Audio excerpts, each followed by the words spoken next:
J'ai longtemps cru à une vie sans fissure. 8 ans de mariage, une maison paisible en banlieue, un conjoint dont je pensais la loyauté indéfectible.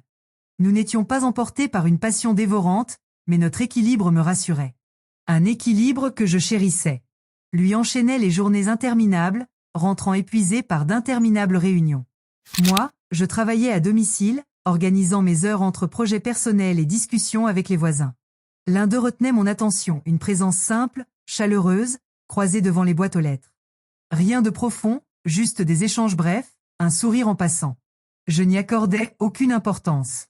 Mon univers, c'était notre couple. Pourtant, depuis quelques semaines, un malaise s'immisçait. Mon conjoint s'était muré dans le silence, hypnotisé par son portable, souriant à des notifications qui ne me concernaient pas. La surcharge de travail, disait-il. Mais les retards s'accumulaient. Les explications sonnaient faux. J'ai tenté de minimiser. Le stress, les aléas professionnels. Pourtant, cette angoisse sourde persistait. Son téléphone toujours incliné hors de ma vue. Ses réunions systématiques le vendredi soir. Ses conversations qui n'en étaient plus vraiment. J'étouffais mes soupçons, jusqu'à ce soir où tout a basculé. En sortant les poubelles, j'ai aperçu mon voisin sur son perron.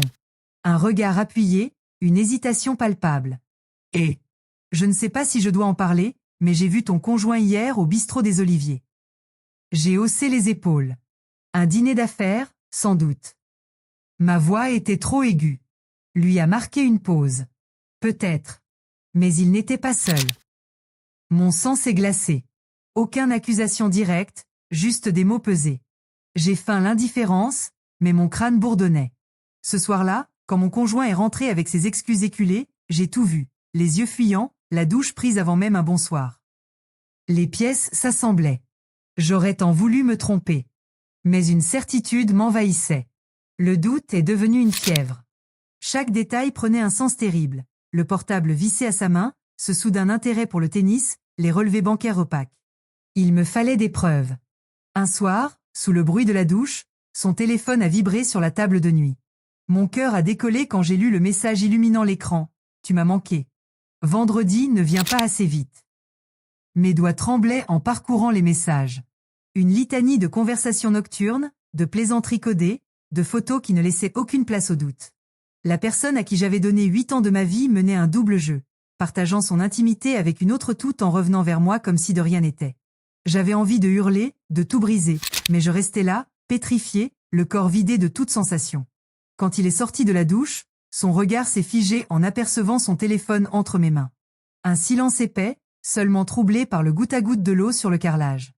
Puis son expression a viré de la stupeur à une froideur inédite. « Pourquoi tu fouilles mon portable ?» Ma gorge a laissé échapper un rire étranglé. « C'est ça qui t'inquiète ?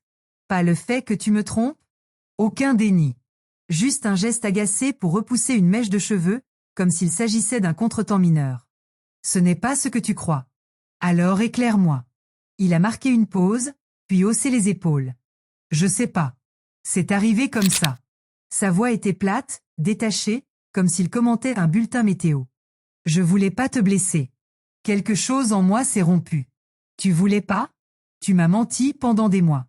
Tu rentrais comme si tout allait bien. Tu m'as fait douter de ma propre santé mentale. » Ma voix s'est brisée, mais j'ai forcé les mots. « C'est qui ? » Nouveau soupir, comme épuisé par ma demande. « Juste une collègue. Juste une collègue. » Comme si notre vie commune ne pesait rien. Comme si moi, je ne pesais rien. Je n'ai plus pu le regarder. J'ai attrapé mes clés et suis parti, la poitrine en feu, les idées en vrac. Sans but. Juste fuir. Sans réfléchir, je me suis retrouvé devant la porte de mon voisin. Il a ouvert, lu mon visage, et n'a posé aucune question. Juste un pas de côté pour me laisser entrer. Je ne m'attendais pas à m'effondrer, mais dès que j'ai touché le canapé, tout est sorti. La trahison, les mensonges, ce regard qui me renvoyait la faute. Il a écouté sans m'interrompre, son visage fermé. Quand les mots ont manqué, il n'a pas versé dans la pitié facile. Juste, qu'est-ce que tu veux faire, maintenant ? Je n'avais pas de réponse. Une partie de moi voulait le confronter, exiger une explication qui donnerait du sens à l'insensé. Une autre voulait nier l'évidence, croire à un cauchemar éveillé. Mais au fond, je savais. La confiance n'est pas un vase qu'on recolle. Les jours suivants ont été un brouillard. J'évitais mon conjoint, traînais dehors jusqu'à épuisement. Le voisin est devenu un point fixe, café le matin, promenade silencieuse. Sans forcer, sans juger. Et contre toute attente, j'ai appris à lui parler comme jamais je n'avais parlé à personne. J'ai longtemps cru à une vie sans fissure. 8 ans de mariage, une maison paisible en banlieue, un conjoint dont je pensais la loyauté indéfectible. Nous n'étions pas emportés par une passion dévorante, mais notre équilibre me rassurait. Un équilibre que je chérissais. Lui enchaînait les journées interminables, rentrant épuisé par d'interminables réunions. Moi, je travaillais à domicile, organisant mes heures entre projets personnels et discussions avec les voisins. L'un d'eux retenait mon attention, une présence simple, chaleureuse, croisée devant les boîtes aux lettres. Rien de profond, juste des échanges brefs, un sourire en passant. Je n'y accordais aucune importance. Mon univers, c'était notre couple. Pourtant, depuis quelques semaines, un malaise s'immisçait. Mon conjoint s'était muré dans le silence, hypnotisé par son portable, souriant à des notifications qui ne me concernaient pas. La surcharge de travail, disait-il. Mais les retards s'accumulaient. Les explications sonnaient faux. J'ai tenté de minimiser. Le stress, les aléas professionnels. Pourtant, cette angoisse sourde persistait. Son téléphone toujours incliné hors de ma vue. Ses réunions systématiques le vendredi soir. Ces conversations qui n'en étaient plus vraiment. J'étouffais mes soupçons, jusqu'à ce soir où tout a basculé. En sortant les poubelles, j'ai aperçu mon voisin sur son perron. Un regard appuyé, une hésitation palpable.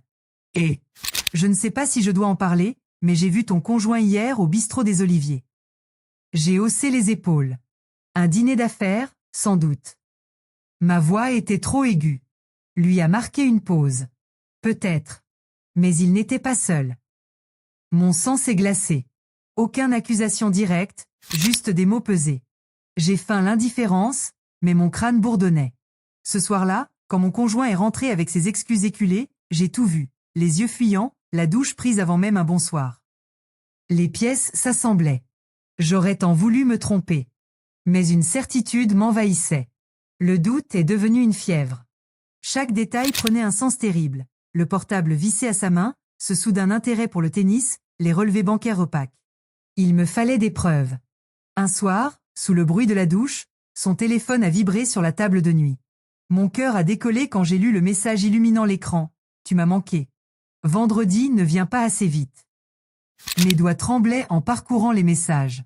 Une litanie de conversations nocturnes, de plaisanteries codées, de photos qui ne laissaient aucune place au doute. La personne à qui j'avais donné 8 ans de ma vie menait un double jeu, partageant son intimité avec une autre tout en revenant vers moi comme si de rien n'était. J'avais envie de hurler, de tout briser, mais je restais là, pétrifié, le corps vidé de toute sensation. Quand il est sorti de la douche, son regard s'est figé en apercevant son téléphone entre mes mains. Un silence épais, seulement troublé par le goutte à goutte de l'eau sur le carrelage. Puis son expression a viré de la stupeur à une froideur inédite. « Pourquoi tu fouilles mon portable ?» Ma gorge a laissé échapper un rire étranglé. « C'est ça qui t'inquiète ? Pas le fait que tu me trompes ? Aucun déni. Juste un geste agacé pour repousser une mèche de cheveux, comme s'il s'agissait d'un contretemps mineur. Ce n'est pas ce que tu crois. Alors éclaire-moi. » Il a marqué une pause, puis haussé les épaules. « Je sais pas. C'est arrivé comme ça. » Sa voix était plate, détachée, comme s'il commentait un bulletin météo. « Je voulais pas te blesser. Quelque chose en moi s'est rompu. Tu voulais pas ? Tu m'as menti pendant des mois. Tu rentrais comme si tout allait bien. Tu m'as fait douter de ma propre santé mentale. » Ma voix s'est brisée, mais j'ai forcé les mots. « C'est qui ? » Nouveau soupir, comme épuisé par ma demande. « Juste une collègue. Juste une collègue. » Comme si notre vie commune ne pesait rien. Comme si moi, je ne pesais rien. Je n'ai plus pu le regarder. J'ai attrapé mes clés et suis parti, la poitrine en feu, les idées en vrac. Sans but. Juste fuir. Sans réfléchir, je me suis retrouvé devant la porte de mon voisin. Il a ouvert, lu mon visage, et n'a posé aucune question. Juste un pas de côté pour me laisser entrer. Je ne m'attendais pas à m'effondrer, mais dès que j'ai touché le canapé, tout est sorti. La trahison, les mensonges, ce regard qui me renvoyait la faute. Il a écouté sans m'interrompre, son visage fermé. Quand les mots ont manqué, il n'a pas versé dans la pitié facile. Juste, qu'est-ce que tu veux faire, maintenant ? Je n'avais pas de réponse. Une partie de moi voulait le confronter, exiger une explication qui donnerait du sens à l'insensé. Une autre voulait nier l'évidence, croire à un cauchemar éveillé. Mais au fond, je savais. La confiance n'est pas un vase qu'on recolle. Les jours suivants ont été un brouillard. J'évitais mon conjoint, traînais dehors jusqu'à épuisement. Le voisin est devenu un point fixe, café le matin, promenade silencieuse. Sans forcer, sans juger. Et contre toute attente, j'ai appris à lui parler comme jamais je n'avais parlé à personne. Et vous? Avez-vous déjà senti ce vertige? Ce moment où tout bascule, où les certitudes tremblent. Un silence calculé. Partagez votre histoire en commentaire, les plus belles renaissances naissent souvent des chaos partagés. Voix qui s'éloignent. Parce qu'aucun naufrage n'est définitif. Sauf si on refuse de nager vers la rive.